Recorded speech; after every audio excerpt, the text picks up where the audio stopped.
राधे राधे दोस्तों, स्वागत है आप सभी का आपके अपने चैनल सनातन धर्म पर। दोस्तों, आज की वीडियो में मैं आपसे शेयर करने वाली हूं कि शरद पूर्णिमा साल 2023 में कब है। इस पूर्णिमा का व्रत किस दिन रखना श्रेष्ठ रहेगा, इस व्रत की पूजा विधि क्या है। शरद पूर्णिमा के दिन माँ लक्ष्मी की पूजा का विशेष महत्व होता है, इसलिए जानेंगे माँ लक्ष्मी के पूजन का शुभ मुहूर्त क्या रहेगा और माँ लक्ष्मी की पूजा विधि क्या है। किन वस्तुओं का भोग माता को लगाएं, किस मंत्र का जाप करें जिससे धन संबंधित सभी समस्याएं समाप्त हो जाएं। और यदि किसी कारणवश शरद पूर्णिमा का व्रत नहीं कर पाते हैं तो कौन से विशेष उपाय करें जिन्हें करने से बिना व्रत करे भी मन की कामना शीघ्र ही पूरी हो जाए। तो इस वीडियो में आपको सभी महत्वपूर्ण जानकारी मिलेगी, इसलिए वीडियो को पूरा जरूर देखें। वीडियो अच्छा लगे तो इसे लाइक जरूर करें, साथ ही वीडियो को शेयर भी कर दें। यदि आप चैनल पर पहली बार आए हैं तो चैनल को सब्सक्राइब करना न भूलें, बेल बटन को भी प्रेस कर दें जिससे नए वीडियो का नोटिफिकेशन सबसे पहले आपको मिल जाए। दोस्तों, शरद पूर्णिमा का व्रत आश्विन मास के शुक्ल पक्ष की पूर्णिमा पर रखा जाता है। इस पूर्णिमा को कोजागरी पूर्णिमा, कमला पूर्णिमा, कौमुदी पूर्णिमा भी कहते हैं। और चलिए अब जान लेते हैं शरद पूर्णिमा साल 2023 में कब है।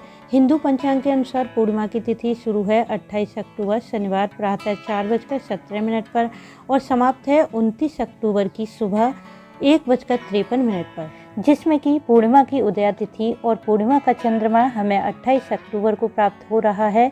इसलिए शरद पूर्णिमा का व्रत 28 अक्टूबर दिन शनिवार को ही रखा जाएगा।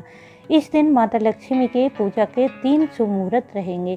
पहला शुभ मुहूर्त रहेगा 28 अक्टूबर की रात 8:53 से 10:28 तक।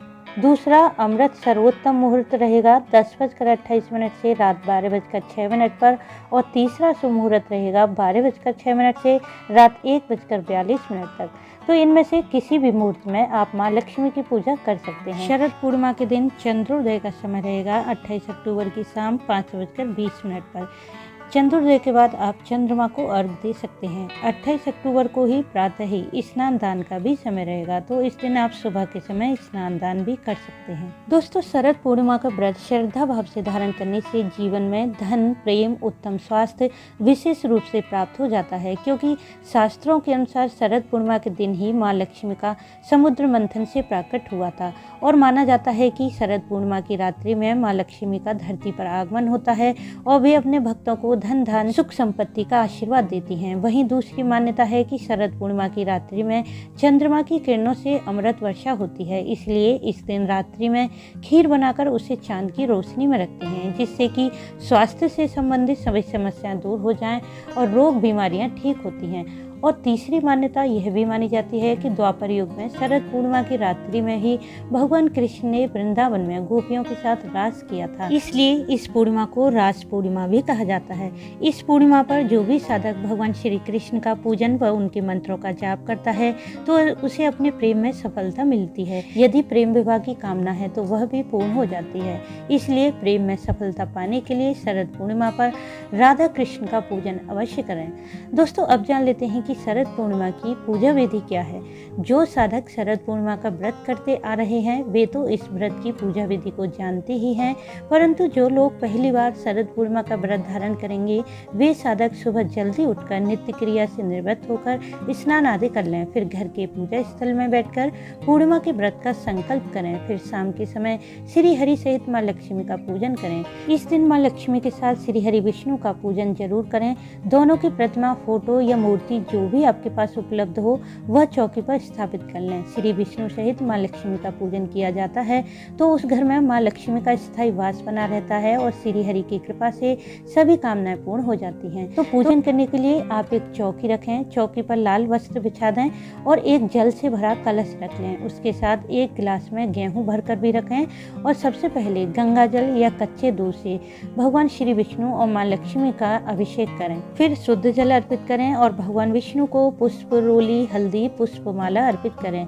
फिर माता लक्ष्मी को रोली कुमकुम लगाकर माता लक्ष्मी को गुलाब या कमल के पुष्प चढ़ाएं या इन पुष्पों की माला भी अर्पित कर सकते हैं। माना जाता है कि गुलाब या कमल चढ़ाने से माता की कृपा से धन संपदा में वृद्धि होती है। फिर माता के सामने श्री सूक्त या कनकधारा स्त्रोत का पाठ करें। यह पाठ का उच्चारण यदि आप नहीं कर पाते हैं तो माँ लक्ष्मी के मंत्रों का जाप करें। कमल गट्टे या स्फटिक की माला पर आप यह मंत्र जाप कर सकते हैं। मंत्र है ओम श्रीम ह्रीम श्रीम कमले कमलालय प्रसीद प्रसीद ओम श्रीम ह्रीम श्रीम महालक्ष्मी नमः। इस मंत्र की एक या एक से अधिक संख्या में आप माला का जाप कर सकते हैं। इस मंत्र के जाप से अपार धन संपत्ति की प्राप्ति होती है, साथ ही सभी प्रकार के कर्जों से मुक्ति मिल जाती है। फिर भगवान विष्णु माता लक्ष्मी को खीर का भोग लगाएं। इस दिन खीर का भोग लगाने से माता लक्ष्मी की अपार कृपा प्राप्त होती है। खीर में आप केसर अवश्य डालें और माता को अर्पित करें। इसके अलावा आप माता को बताशे, हलवा, कोई सफ़ेद मिठाई का भोग भी लगा सकते हैं। फिर भगवान विष्णु और माता लक्ष्मी की आरती करें। इस दिन यदि आपकी कोई विशेष कामना है तो अपनी कामना पूर्ति के लिए माँ लक्ष्मी के सामने शुद्ध घी का चौमुखी दिया प्रज्वलित करें और माता के मंत्रों का जाप करते रहें। इससे आपकी कामना शीघ्र ही पूरी होगी। यदि किसी कारणवश आपने शरद पूर्णिमा का व्रत नहीं भी किया है, तब भी इस दिन आप शुद्ध सात्विक भोजन करते हुए माता लक्ष्मी का श्रद्धा पूर्वक से पूजन करें और चंद्रमा को अर्घ देते हैं तो आपकी भी मन की हर कामना पूर्ण होती है। इस दिन माता लक्ष्मी के पूजन के बाद चंद्रमा को अर्घ दें। जो जल का कलश आपने चौकी पर रखा था उसी कलश से आप चंद्रदेव को अर्घ दें। उस कलश में आप अक्षत, मीठा, कच्चा दूध डाल लें और चंद्रदेव के मंत्र ओम सोम सोमाय नमः बोलते हुए चंद्रदेव को अर्घ दें। पूर्णिमा की रात्रि में चंद्रदेव को श्रद्धा पूर्वक अर्घ दिया जाता है तो मन की सभी कामनाएं पूर्ण होती हैं, साथ ही वैवाहिक जीवन सुखमय होता है, सुख संपत्ति सौभाग्य की प्राप्ति होती है और यदि कुंडली में चंद्र दोष है तो वह भी शीघ्र ही समाप्त हो जाता है। धार्मिक मान्यता के अनुसार शरद पूर्णिमा में रात में जागने का विधान होता है, क्योंकि ऐसी मान्यता है कि शरद पूर्णिमा की रात्रि में माता लक्ष्मी घर घर में विचरण करती हैं। जो साधक इस रात्रि में जागकर माता लक्ष्मी का पूजन, उनके मंत्रों का जाप करता है, तब माँ लक्ष्मी उस पर प्रसन्न होकर उस घर को अपना स्थायी वास बनाती हैं और धन संतान ऐश्वर्य से घर को भर देती हैं। वहीं इसके अलावा जो साधक इस दिन रात्रि में सोया रहता है और माँ लक्ष्मी का ध्यान पूजन नहीं करता, उसका भाग्य भी उसी प्रकार सोया रहता है और माँ उस घर में प्रवेश नहीं करती। इसलिए शरद पूर्णिमा की रात्रि को व्यर्थ न गवाकर माँ लक्ष्मी का पूजन जरूर करें और जितनी देर हो सके उतनी देर रात्रि जागरण भी करें। अब बात करें कि इस रात्रि में अपने स्वास्थ्य को कैसे बेहतर बनाया जाता है, तो शरद पूर्णिमा पर बहुत पुराने समय से प्रथा चली आ रही है कि चंद्रमा की रोशनी में रात के समय खीर बनाकर खुले आसमान के नीचे रखी जाती है। इस खीर को रात्रि में माता के पूजन के बाद बनाएं, फिर कम से कम 3 घंटे के लिए चंद्रमा की रोशनी में यह खीर रख दें। माना जाता है कि चंद्रमा की अमृतमयी किरणों का समावेश इस खीर में होने से यह खीर अमृतमयी हो जाती है। फिर माता को भोग लगाकर इस खीर को सभी को प्रसाद रूप से वितरित कर दें। क्योंकि इस खीर में चंद्रमा की अमृतमयी किरणों का समावेश होता है, इसलिए माना जाता है कि इस खीर को खाने से कई प्रकार की बीमारियां ठीक हो जाती हैं। जैसे शरीर के चर्म रोग दूर होते हैं, आंखों की रोशनी ठीक हो जाती है, वाणी दोष भी दूर होता है, साथ ही श्वास रोग में भी लाभ होता है। इस खीर को चांदी के बर्तन में या मिट्टी के बर्तन में रखने से खीर की रोग प्रतिरोधक क्षमता और ज्यादा बढ़ जाती है। इस प्रकार से अत्यंत ही महत्वपूर्ण होता है शरद पूर्णिमा का दिन और रात्रि। माँ लक्ष्मी की संपूर्ण कृपा, चंद्रदेव की अमृतमयी किरणों की वर्षा का लाभ लेने के लिए इस पूर्णिमा पर व्रत और पूजन जरूर करना चाहिए। तो दोस्तों, उम्मीद है इस वीडियो से आपको लाभ अवश्य होगा। वीडियो अच्छा लगा हो तो इसे लाइक करें, शेयर करें, साथ ही चैनल को सब्सक्राइब कर लें, बेल बटन को प्रेस कर दें जिससे नई वीडियो का नोटिफिकेशन सबसे पहले आपको मिल जाए। वीडियो अंत तक देखने के लिए आपका धन्यवाद। राधे राधे।